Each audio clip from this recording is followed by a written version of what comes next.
Greetings everyone, Jeremy Sutton here from PrecisionPrinciple.com, and today I'm coming to you again from Makloganj, India.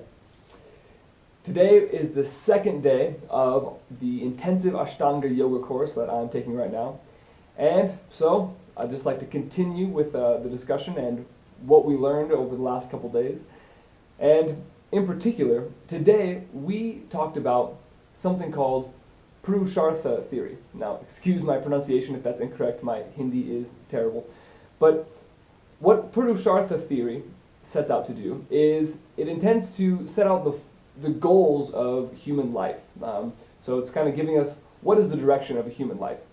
And following this theory, there are four main aspects of life that we need to deal with.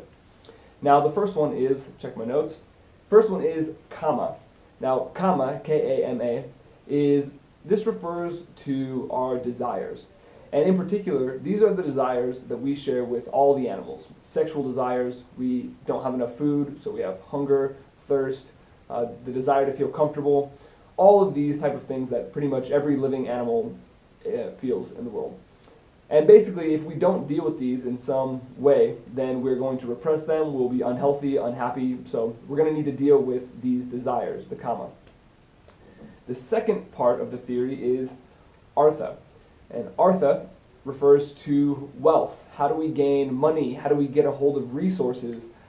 Essentially, Artha, the resources are important because we need them in order to satisfy our desires to some extent. So these are the first two and maybe the lower levels of the four parts of the human goals.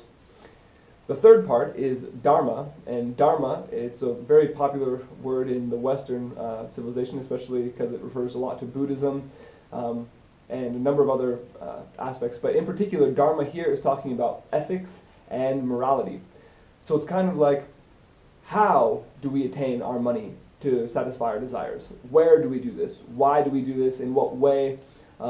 This is what the dharma is. It's the ethical code. How do we conduct ourselves while we are obtaining the artha so that we can satisfy our kama, the desires? And then lastly comes moksha. And moksha is essentially spiritual freedom. It's liberation. In other terms, nirvana. It's enlightenment. It's the release from suffering, and this is sort of the lofty end goal of all human life following the Purushartha theory. So, in particular, in addition to that, I should say, there are 10 major principles that we discussed, and I think there are a lot more of these principles, but the ones that we discussed in class are the ones that specifically kind of set the groundwork for the yoga philosophy that we haven't really got too deeply into yet, but I'm sure this is kind of setting the foundation for what's to come next. So we'll quickly go over a couple things here. We talked about DHI, which is the use of reason. And here is an interesting argument that reason is important to humans because if you look at the evolution of things, we find animals at the beginning. From the animals evolved the humans. And then from humans, we're trying to ascend to divinity, to some sort of godly nature, following this theory. So with the animals, we really have our instincts, our natural desires and urges, and we as humans feel those as well. But then we have the intellect, our reason, and that's what this D refers to, is the reason. And that's because we need to use our reason to sort of mitigate our emotions when they do or do not help us, and we'll talk a little bit more about that later. And then in the side of divinity, the takeaway is intuition. So the more practical side of things for those people who don't necessarily agree with divinity is we go from instincts to intellect to intuition. And the example that's given to this is sort of anyone who has a dog, for example, over time comes to realize what every single little sound that the dog is making, what it really refers to. Or another example is a mother with a child. Even though the child can't talk yet, over time, every single little nuance that the child can make, the mother can start to intuit what is really going on there.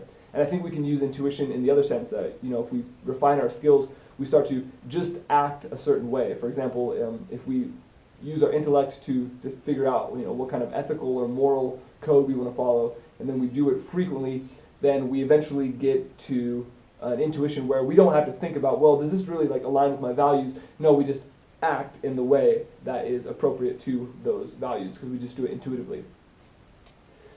The next trait is, I'm going to terribly pronounce this, diriti, and basically it comes down to forbearance or tolerance. And essentially we're saying we all need to be more tolerant. There's endless ways to be out there, and so tolerance is a really important thing, because in the Christian text we might say, do unto others as you'd like to have done to yourself. It's the golden rule. I mean, this is throughout all civilizations throughout history.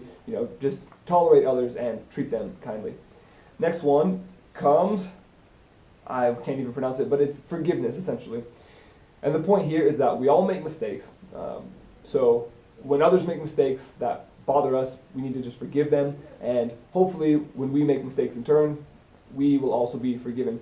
Because it doesn't really help us to hold on to this anger that I have. If someone's caused me wrong and I just hold anger, if I fail to, if I don't want to forgive this person, the only thing I'm hurting is myself, because I'm not letting go of this. Maybe they're not even thinking about it anymore, but I'm now carrying it around with me like a weight on my shoulder. So forgiveness is another important part of this. And then next comes truthfulness, and not only truthfulness in the sense of telling the truth, but also in creating alignment between our thoughts and our actions, so that we actually are behaving in a way that aligns with what we feel.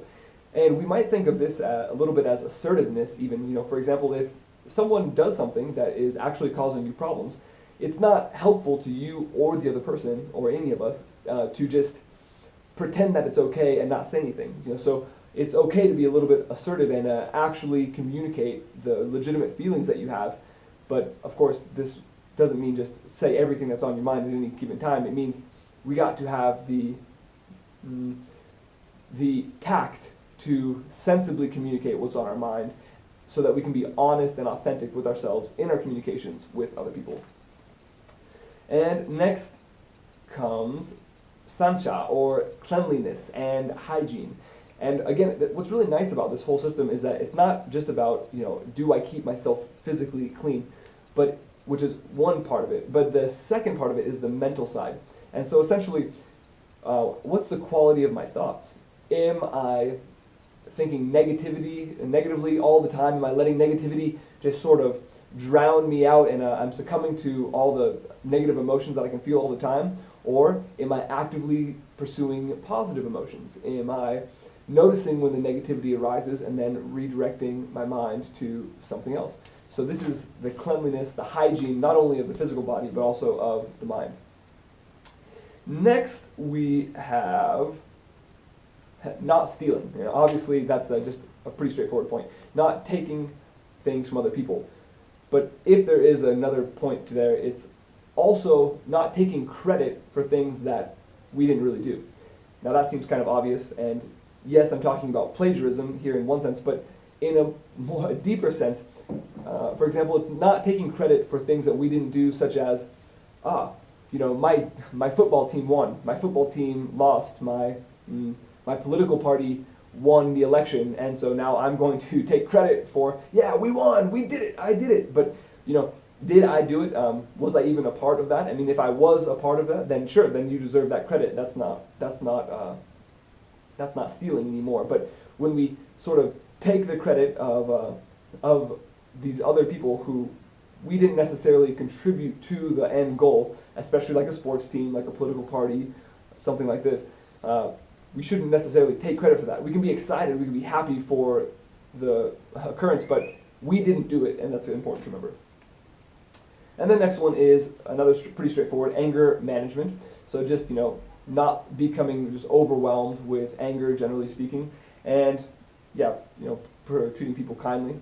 Next comes the acquisition of knowledge, and this is basically a very important point that we need to be learning all the time, because as Francis Bacon said, a couple hundred years ago now, knowledge is power. That is, the more we know, the more we can do. that's just a fact. If we don't have knowledge, then we are limiting ourselves, sort of a way of putting blinders on our own life. And especially now in the modern era, it's a big deal because we have so much information. In fact, we're inundated with information, which we're going to get to the next point. But what we need to do is make sure that we're learning things that are important to us, that are going to help us in whatever goals that we have in life. So that's the 9th point.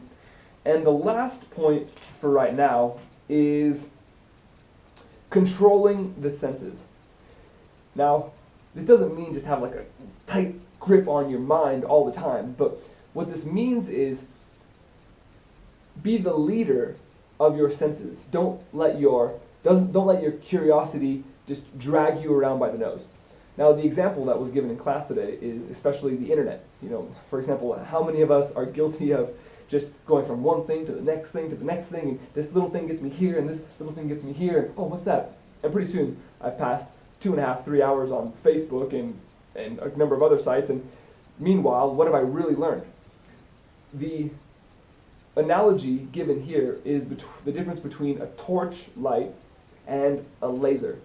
So if we let our senses sort of drag us around everywhere we go, then we're like that torch. And, it doesn't really go that far, is what it turns out. And we just won't really do anything if we are led around by every single whim as it arises. This is arising right now, so I want that. This is arising now, so I want that. And pretty soon, I've just gone around in a bunch of circles.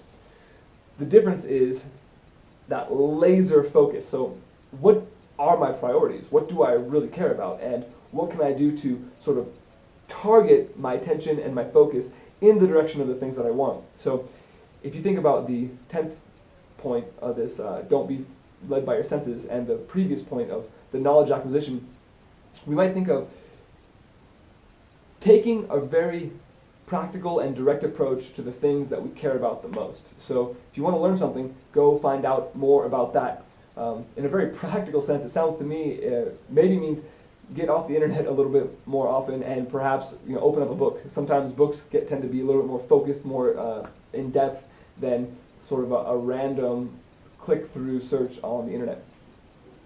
And lastly, let's just end this now with a quick talk about the caste system in India. Now, I think it's called the Varna system, perhaps, but the point here is that the root of the word for the caste system in India is actually free choice. Now, the caste system has a really bad rep, especially now because, of course, it was the source of a lot of oppression. But as I'm told now, thousands of years ago, when the caste system first started, it was more about what are your aptitudes, what are your preferences, and let's see where we can get you to fit into society so that we can best utilize your potential. And so previously, maybe it didn't have the same sort of oppressive hierarchical nature that it has had for the last maybe 1,000 or more years. So in particular, there's 4 castes in the caste system, and I won't butcher the names, but I'll just kind of describe what they mean. The top of the caste system were the Brahmas, and that means basically the priestly order, the religious, spiritual nature. This is even kings and warriors and business people alike all have a spiritual nature, and so no one's free of the spirituality. No one's free of being part of this. So the people who basically dedicate their lives, men of knowledge who dedicate their lives to meditation, to learning, they would belong to this Brahmin class, which was essentially the highest rank.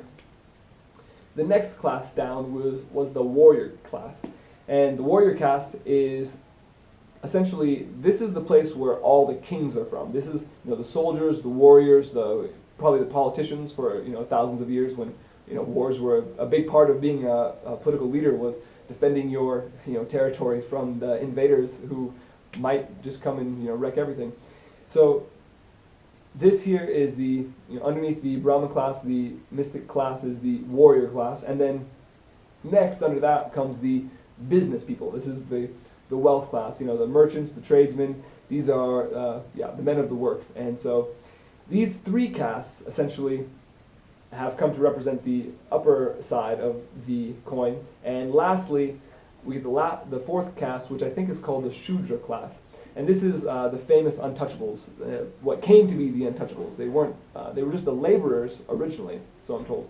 So the laboring class, the uneducated class who maybe had difficulty learning the work of the tradesman or even learning the work of the soldier, and especially learning the knowledge-based work of the mystic class.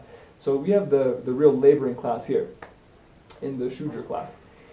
Now, over thousands of years, essentially those three top castes came to terribly exploit that bottom caste. And that's where we get the term the untouchables. As it said, a long time ago, I'm not sure how things are now, but a long time ago, if it was said that if the shadow of the untouchables was to fall upon you, you would have to go bathe. As in, they're so filthy that even their shadow can cause you to be filthy. So, obviously this is a very backward thinking, especially for us people of a Western philosophical mindset. And I just think it's important to note that previously it wasn't just so hierarchical, and for example now, or at least in the last 100 years when the caste system was more prevalent, if you were born into a Brahmin family, you had to become a Brahmin. If you were born into the very bottom caste, you had to be a laborer, you had to be the slave class. And same goes for any of the other castes, and you weren't allowed to intermarry between the different castes. Whereas maybe long ago, that wasn't necessarily so rigidly the case. And so, with that has been pretty much the main ideas that we've talked about so far. And I'm pretty sure that coming up, we're going to basically take all these ideas and start to filter them into what does this really mean for the yogi philosophy, the yoga philosophy, and the yogic lifestyle. What does it mean for the actual practices that we're doing? And obviously a lot of these values are going to be, I'm sure, translate over into the yoga philosophy, so that probably most of the values that I said here are things that we're going to be encouraged to do more of as we continue this yoga practice. And so that's all for today, and I'd like to thank you for joining me through a little bit longer video today. But, in the meantime, just keep growing, keep learning, and have a great day, guys. Thank you very much.